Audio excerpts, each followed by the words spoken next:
Kidney disease causes a vitamin D deficiency that most people never see coming. You can sit under the sun all day, eat all the right foods, and still come up short because the deficiency starts somewhere else entirely. By the end of this video, you'll understand exactly how it happens and you won't forget it.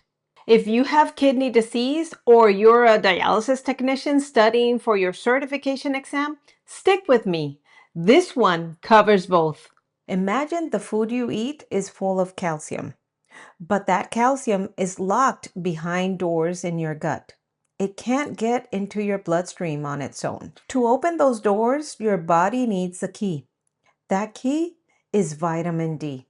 But here's the part that most people miss. The vitamin D from sunlight and food is only a blank key. It doesn't work yet. Someone has to cut the blank into a working key. The kidneys do. They take inactive vitamin D and activate it into a finished working key. We call it calcitriol, activated vitamin D. The finished key travels to the gut, opens the doors, and calcium flows into the bloodstream. But in chronic kidney disease, the kidneys are damaged, the key cutter breaks down, the blank vitamin D is still there, but no one is cutting it. Without the finished key, the gut doors stay shut. Calcium can't get in, and blood calcium starts to fall. That's the vitamin D deficiency nobody sees coming. It's not the sun, it's not the diet, it's the kidney that can't activate it. Now, this next part sounds clinical. But if you're a patient, this is exactly what happens inside of your body right now. Now meet the manager. The manager is your parathyroid gland, and it watches one thing, a calcium gauge. When the needle is healthy, everything's calm. But when calcium drops, the manager hits the alarm and sends out a crew. That crew is a hormone called PTH, parathyroid hormone. So where does the crew get calcium? From the vault. Your bones are a calcium savings vault. PTH withdraws calcium from the bones to prop the gauge back up. Normally, the needle recovers, the alarm stops, and the crew goes back home. But there's a second problem. Healthy kidneys also flush out a mineral called phosphate. A failing kidney is like a clogged drain. Phosphate has nowhere to go, so it piles in the blood. Now the manager is screaming, not at one problem, but two. Low calcium and high phosphate. Both push the manager to send a crew after crew after crew. The alarm never shuts off. We call this secondary hyperparathyroidism. The manager's stuck on full blast. And here's the trap. Every time the crew rates the vault for calcium, it drags phosphate out with it. So the crew trying to fix the problem is dumping even more phosphate into a system that's already flooded. The vault gets rated until the bones go weak and brittle. Think of a seesaw, phosphate on one end, calcium on the other, and PTH balancing in the middle, forming a triangle. In healthy balance, it holds steady, but now the blood is overloaded. Too much calcium and too much phosphate. And when there's too much of both, calcium and phosphate marry.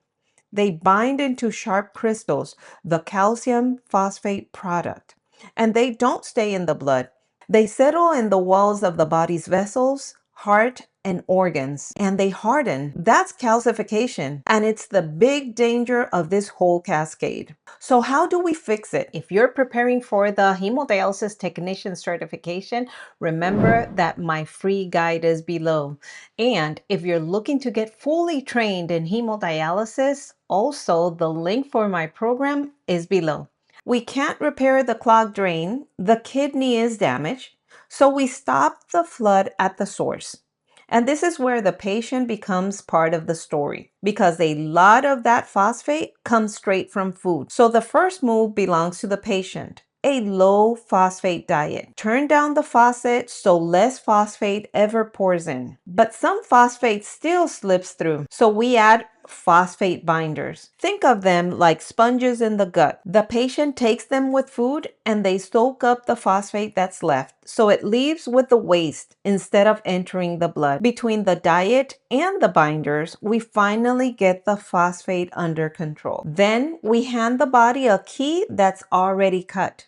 We give activated vitamin D or calcitriol the man-made version. Patients take it orally, or on dialysis, it can be given as an IV push through the bloodlines.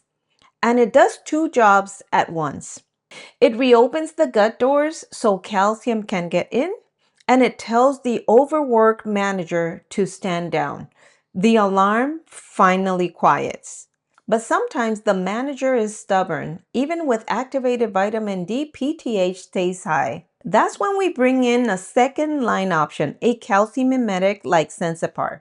It works on the manager's gauge itself, making it read calcium as higher than it really is, so the manager finally calms down. And because it can lower calcium, we watch those levels closely, checking about every 2 weeks.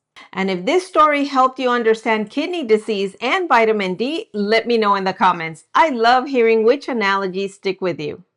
If you're preparing for your CHT or your CCHT exam, I have a free quick start guide that you can download using the link below. It covers some of the key concepts every dialysis technician should know. And if you're looking to get fully trained in hemodialysis, my training program link is down there too. Thanks for watching, and I'll see you in the next video.